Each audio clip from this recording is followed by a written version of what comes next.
Quartz or mechanical?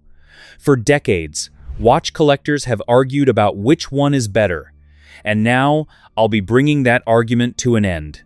Let's do this. What's actually happening on your wrist? You can't evaluate a debate if you don't understand what's being debated. A quartz movement runs on a battery.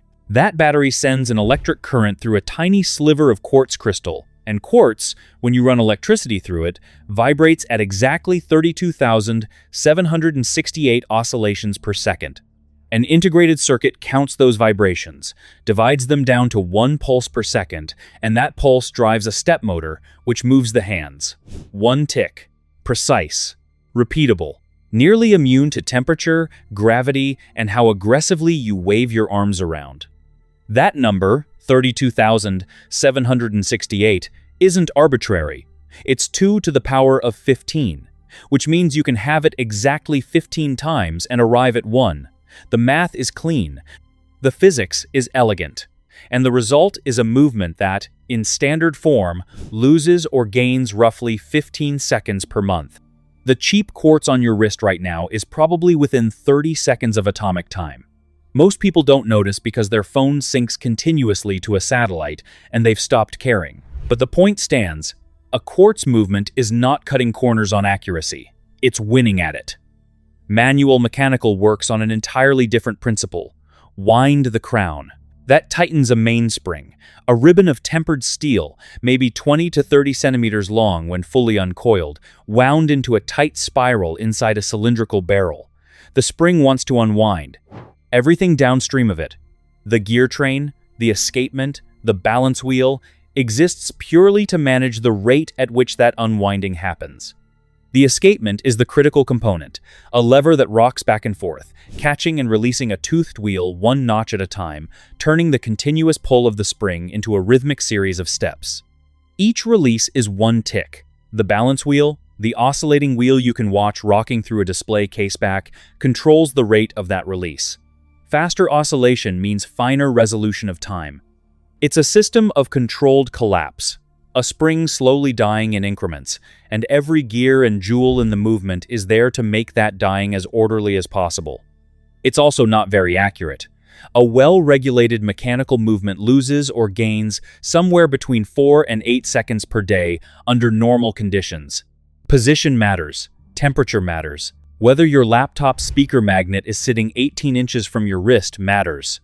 Add it up over a month, and you're looking at 120 to 240 seconds of drift, compared to Quartz's 15. The numbers are not close. They are not having the same conversation. Automatic is the same engine with one addition: a rotor. A weighted half-moon of metal that pivots freely on a central bearing inside the caseback, spinning with your wrist movement, transferring that spin into mainspring tension through a series of click springs and ratchet wheels. You move, it winds. Leave it in a drawer for 48 hours, and the spring runs down, the balance wheel stops, and the watch goes silent. Wear it consistently, and it keeps itself alive indefinitely. The accuracy ceiling is identical to manual mechanical, because it is mechanical all the way through. The automatic designation describes only how the spring gets wound. So, on pure technical merit, before a single counter-argument lands, Quartz keeps better time, costs less to produce, requires almost no maintenance between battery changes every 2 to 5 years, and tolerates conditions that cause a mechanical movement serious trouble. Magnetism from laptop speakers, the shock of dropping it on a tile floor, dry cold in a plane cabin at cruising altitude. Quartz shrugs at all of it. So, on pure technical merit, before a single counter-argument lands, Quartz keeps better time, costs less to produce, requires almost no maintenance between battery changes every 2 to 5 years, and tolerates conditions that cause a mechanical movement serious trouble. Magnetism from laptop speakers, the shock of dropping it on a tile floor, dry cold in a plane cabin at cruising altitude. Quartz shrugs at all of it. Here is what that accuracy gap means in practical terms. Imagine 2 watches, both set perfectly at midnight on January 1st. A solid entry-level automatic, regulated to the lower end of COSC standards, which allows -4 to +6 seconds per day, and a standard Quartz, 15 seconds per month. By the end of January, the automatic could be anywhere from 2 minutes behind to 3 minutes ahead, depending on which wrist it's been on and how many times it ended up next to a phone charging on a nightstand. The Quartz is off by 15 seconds. By June, the automatic might be 8 to 12 minutes wrong with no intervention. The Quartz is still within a minute and a half. Those are not minor differences in real life. That's the difference between catching a flight and missing it.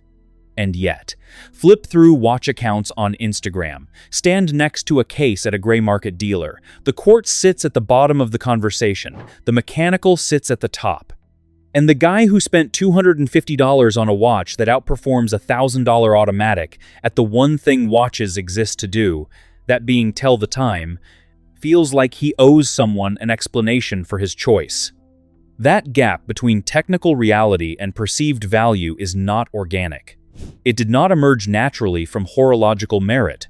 It was built by certain people in a certain decade, for a specific and almost perfectly rational reason: Christmas Day, 1969.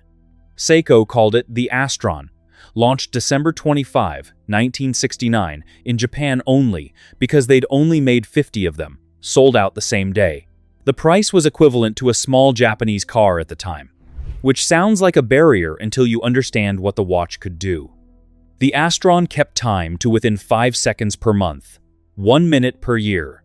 At that moment, the finest Swiss chronometers, COSC certified movements, hand-regulated, the absolute pinnacle of what workshops in Geneva and Le Brassus could produce, were accurate to around 4 seconds per day. The Astron was roughly 100 times more precise than the best mechanical watches on Earth. And it had arrived in a case with a quartz crystal at its heart, the size of a grain of rice. Switzerland had ruled world horology since the 17th century. By 1970, they held over 50% of the global watch market. 1,600 watch companies, 90,000 jobs. Entire valleys in the Jura region, whose economic identity was inseparable from the complications being assembled in their workshops. A watchmaker who retired in 1975 might have passed a craft down through 4 generations of his family. The town where he worked might have existed specifically because that craft was there. The Astron changed the math. Not catastrophically on day one, but inexorably. By 1978, 9 years after the launch, Quartz watches globally had overtaken mechanical watches in total production for the first time in history. By 1983, 600 Swiss companies remained where 1,600 had stood, 33,000 jobs, down from 90,000. Swiss watch exports collapsed from 84 million units in 1970 to 30 million a decade later. Seiko reached $700 million in annual revenue by 1977, producing 18 million units, and became the world's largest watch company. Citizen and Casio followed. The Japanese watch industry had not just beaten Switzerland on accuracy. They had industrialized accuracy at a price point that made the traditional Swiss model look like a protected industry rationalizing its own inefficiency. Picture what that number means on the ground. A watchmaker in the Vallée de Joux who spent 30 years learning a craft that had just been functionally made obsolete by a battery and a crystal. A family business that had survived 2 world wars and a depression, suddenly unable to explain to a customer why their product should cost more when it kept worse time. Small towns in the Jura whose entire tax base, whose schools, whose roads, whose sense of identity had been built around the watch industry, found themselves looking at closure notices on factory doors. The watch wasn't just a product in Switzerland, it was infrastructure, and the infrastructure was failing in real time. And that explanation, as it turned out, was the thing the whole next chapter of Swiss watchmaking would be built around. There is an interview, conducted years later, with a movement finisher who had worked his whole career in a small workshop in La Chaux-de-Fonds. He talked about the moment he understood the crisis was real. It wasn't the business press. It wasn't the export numbers.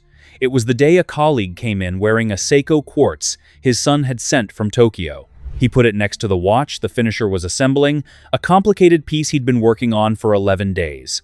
The Seiko was accurate to within a few seconds per month. The piece he'd spent 11 days on would lose about 30 seconds a week under ideal conditions. He didn't say anything, but he understood something had changed about who was winning the argument. One more thing about this period that sharpens everything. Switzerland had its own quartz prototype. A consortium of about 20 Swiss companies spent years developing a movement called the Beta 21. They submitted a prototype to the Neuchâtel Observatory competition in 1967, the same year Seiko submitted theirs. The Swiss had the technology. They had the engineers.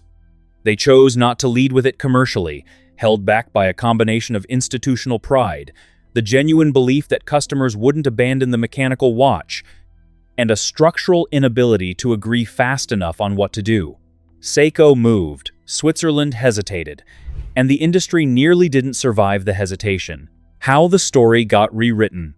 In the spring of 1982, the Swiss banks, propping up the remnants of the industry, commissioned a Lebanese-born management consultant named Nicholas Hayek to write a report. The unspoken expectation was that the report would recommend orderly liquidation. Switzerland had lost. The market said so.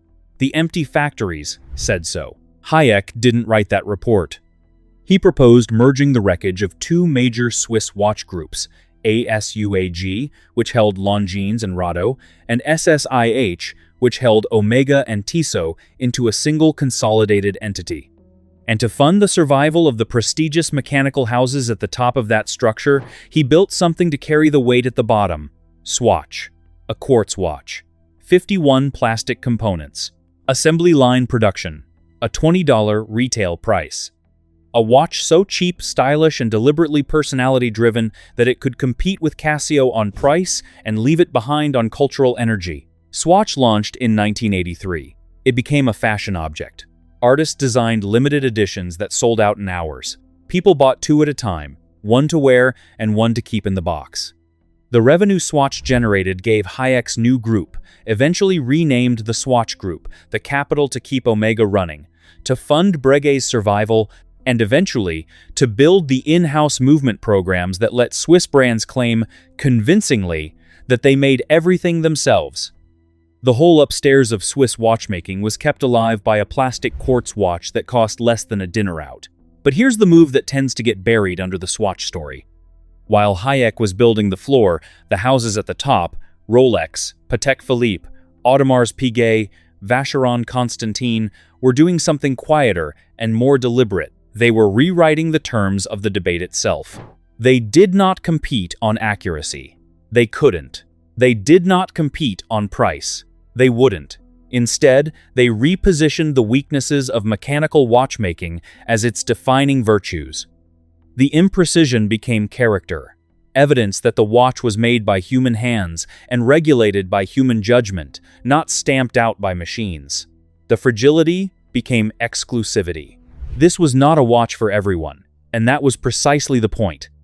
The cost of a 5-year service became an argument for depth. An object that requires ongoing relationship with a skilled watchmaker is an object with history and meaning. The fact that a mechanical watch was difficult to make, expensive to produce, demanding to regulate, and less accurate than a $10 Casio became the entire case for why you should want one. Research from Harvard Business School traced this shift explicitly, examining how Swiss watchmakers systematically reframed the word precision. Before the quartz crisis, precision meant timekeeping accuracy. After it, precision meant something different. The extraordinary precision of hand required to build such a complex mechanical object at all. The criteria for the debate were not abandoned. They were quietly replaced, and then the conversation was held under the new terms. Rolex quietly killed its Quartz Oyster Quartz line in 2001. Not because Quartz failed, because Quartz had already won, and Rolex had decided that winning a different argument mattered more. André Jean Heiniger, who ran Rolex through much of this period, was once asked how the watch business was going. His answer: "I have no idea. Rolex is in the luxury business, and we're always doing great." That sentence is not a throwaway quote. It's a strategy statement. Rolex had formally exited the timekeeping debate and entered a different competition entirely, one where the opponents were handbags and sports cars and fine art, not Seiko. And Patek Philippe, which had produced one of the world's first miniaturized quartz chronometers in 1958, 11 years before the Astron, quietly continued making quartz movements for certain women's models, while publicly championing the eternal art of mechanical horology.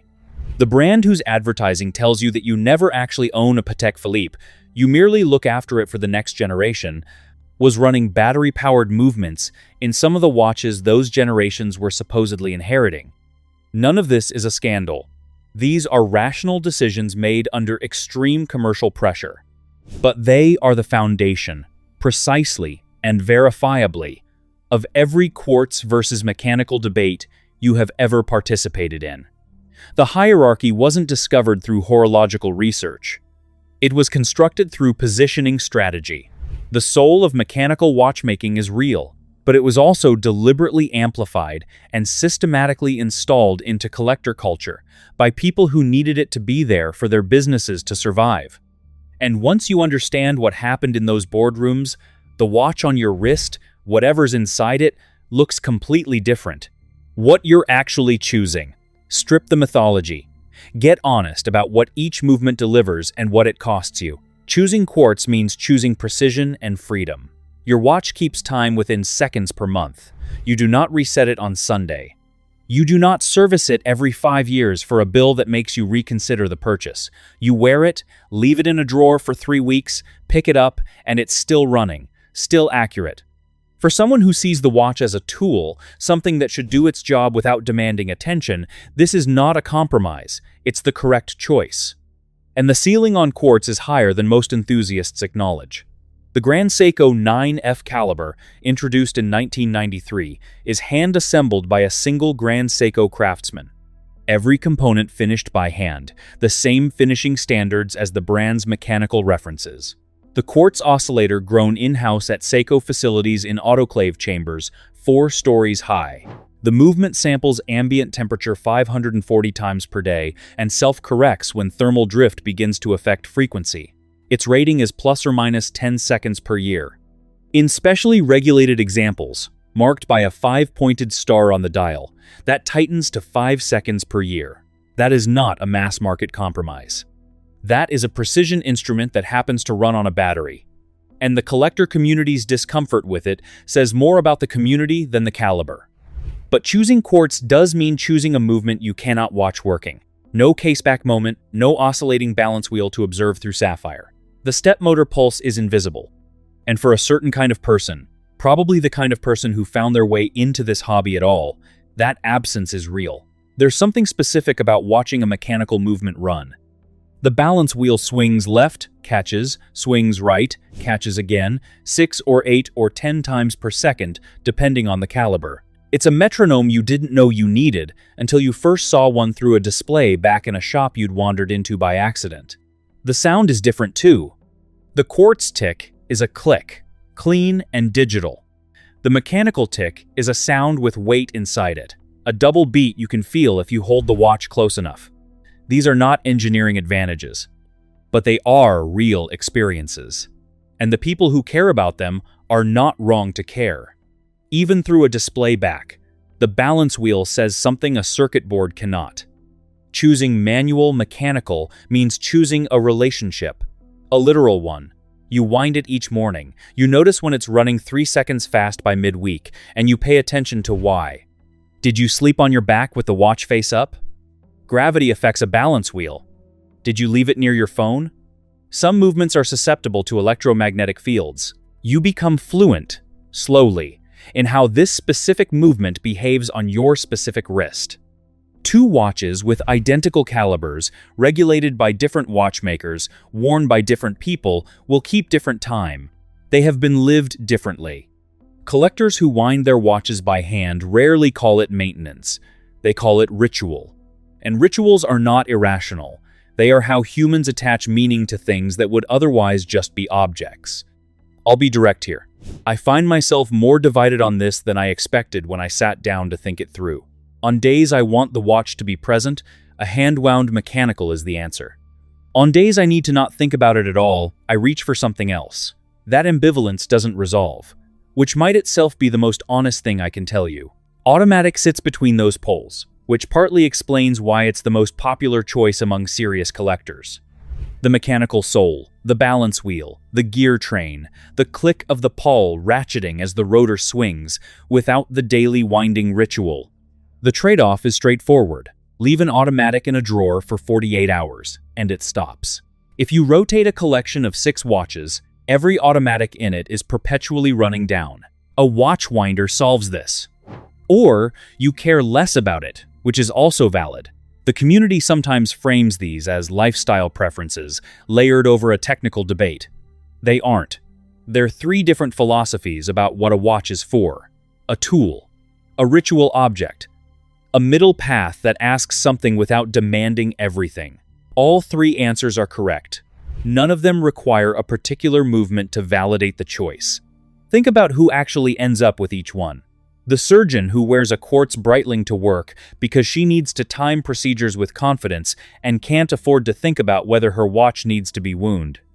The architect who hand-winds a Jaeger LeCoultre Reverso every morning because the 30 seconds it takes him to flip it over and wind it is the first moment in the day that belongs entirely to him. The younger collector who bought an automatic Seiko 5 as his first real watch, who has never timed anything with it that mattered, and who still finds himself reaching for it on the days he wants to feel like someone who takes things seriously. All 3 of them are right. None of them owe the others a justification. But the debate doesn't stay theoretical. It lives in comment sections. It shapes what new collectors feel permitted to want. And that has consequences worth naming out loud. Before we move on to the next part, let me tell you this. Most people don't realize this, but buying a watch the wrong way can cost you thousands, and you won't even notice it until it's too late. You walk into a store or browse online, and everything looks the same, but behind the scenes, there's a system. Prices aren't always fair, availability is controlled, and one bad decision can leave you overpaying for something that doesn't even hold its value. That's why I created a complete free insider guide to buying watches. Inside, you'll find the best watches to buy, the watches to avoid, and how to choose a watch that actually fits your style and budget long-term. The goal is simple. I'll help you stop guessing and start buying smart. You'll find the free guide in the pinned comment and description. Now, let's move on to the next part. The snobbery problem nobody wants to admit. Walk any serious watch forum, WatchUSeek, the largest in the world, WatchCrunch, Reddit's R Watches, over 2 million members. Post a Quartz watch you're proud of. The response will almost certainly be civil, because watch people are, on balance, a generous community. But underneath the civility, the hierarchy is present. It shapes which watches get recommended to newcomers. It shapes what gets celebrated versus what gets faint praised into a corner. It determines whether a person's first post comes with a preemptive apology attached. The Hamilton guy knew before he posted. That's why he wrote, "I know it's not automatic," but he had already absorbed the verdict. He was apologizing for a choice that was, by every objective measurement, a reasonable one. He shouldn't have written that sentence. This pattern shows up in subtler ways too. A new collector asks for a recommendation under $300. The thread fills with Seiko 5 automatics, Orient Bambinos, Tissot Swissmatic options. All fine watches. Nobody mentions that a Seiko Solar Quartz in the same price range will keep better time, require no service for potentially decades, and look just as good on the wrist. The Quartz option exists. It just doesn't get mentioned, because recommending it feels like recommending someone settle. The hierarchy operates silently, through omission as much as through explicit judgment. And yet consider who makes Quartz watches. Cartier. The Tank, one of the most celebrated watch designs in history, worn by Princess Diana and Andy Warhol and Jack Nicholson, runs Quartz in most of its references. Grand Seiko. IWC made Quartz watches through the 70s and 80s and didn't pretend otherwise. Longines Quartz movements timed the 1984 Los Angeles Olympics. And Patek Philippe, as established, never fully left the battery. The brands that supposedly define what's sacred in horology never drew the line the enthusiast community draws on their behalf. The Quartz snob, and I say this with full awareness that most people in the hobby are nothing of the sort, but the current runs underneath, even the reasonable ones, is not protecting horological integrity. They're enforcing a narrative handed to them by an industry fighting a rearguard action. The construction of that narrative was rational. The survival of the mechanical watch was worth fighting for. But the byproduct of the fight was a hierarchy that punishes new collectors for practical choices, discourages entry through accessible and accurate timepieces, and treats a 25-year-old who bought a beautiful quartz Seiko as someone who hasn't arrived yet. The soul of a mechanical watch is real. I've felt it. You've felt it. The thing that happens when you flip a finely finished automatic and watch the rotor swing, that's not manufactured sentiment. But it was amplified deliberately, installed into collecting culture as a survival mechanism, and it calcified into received wisdom faster than anyone planned. You're allowed to love mechanical watches and know this simultaneously. The love doesn't become false when you understand its origins. Plenty of things we love were taught to us by someone with a commercial interest in the teaching. The mechanical watch community's passion is real. So is the passion of the person who bought the Hamilton khaki because it suits their life and makes them glad to look at it every morning. The hobby is large enough for all of it. The real answer: there isn't one. That's not a dodge. It's what the evidence actually supports. The quartz versus mechanical debate has no winner because it isn't a fair contest. One side invented new rules mid-game. The other side kept winning the original ones. Which side wins depends entirely on which rules you decide to play by. And you get to choose which rules matter to you. That's the part the forum threads rarely say out loud. Quartz dominated the world for a reason. It works. It keeps honest time. It doesn't require you to believe a story about its soul to justify its price. The great quartz movements, the Grand Seiko 9F, the Citizen Eco Drive calibers that run on light and never need a battery change, the Longines high-accuracy quartz movements that airline pilots trusted across decades of transatlantic crossings are built with as much intelligence and care as anything with a balance wheel. They just don't have a balance wheel to show for it. And for a long time, that invisibility was held against them by a community that had been taught to see it as a deficiency. It isn't. Mechanical watches survive for a reason, too. Not because they kept better time, they don't, but because they made timekeeping feel like something worth paying attention to. Because an object that requires craft to build, discipline to regulate, and care to maintain is also an object that holds meaning in a way a precise, invisible circuit rarely manages. That meaning is real. It just had significant help getting established, from people who needed it to be there. Knowing that doesn't make the meaning disappear. But it does make the hierarchy that grew around it feel a little less like scripture. Automatic is where most collectors eventually land over time, and there's a clear reason why. The engagement of mechanical construction, without the daily obligation that some find meditative and others find annoying. It's not a compromise. It's a specific answer to a specific set of values, and it's a perfectly good one. What's not valid is the idea that any one of these is objectively superior. Quartz is more accurate, mechanical is more engaging, automatic is more convenient. Superior at what, exactly? For whom? On what morning? Under what circumstances? A quartz Breitling on the wrist of a pilot managing a 7-hour crossing is the correct watch. A hand wound Lang on the wrist of someone who has just retired and wants to feel the passage of their days a little more deliberately is also the correct watch. A Seiko 5 automatic on the wrist of a 22-year-old who just discovered this hobby and can't stop looking at the caseback is also the correct watch. The question only resolves once you've decided what the watch is actually for. Switzerland spent 4 decades rebuilding an industry on the argument that accuracy doesn't matter, that what matters is the story, the craft, the human touch at the center of a complicated thing. They were right. The story does matter.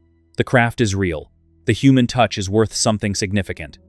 The watch that takes 11 days to assemble by hand deserves respect that a stamped circuit board does not automatically command.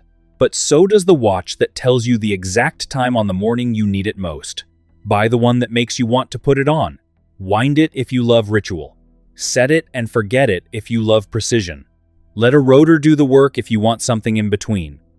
The movement that won is whichever one is running on your wrist right now, doing the job it was built to do, on the wrist of someone who chose it deliberately and on purpose. Now you know the story. Quartz or mechanical? What do you think? Let me know in the comments, like this video and subscribe.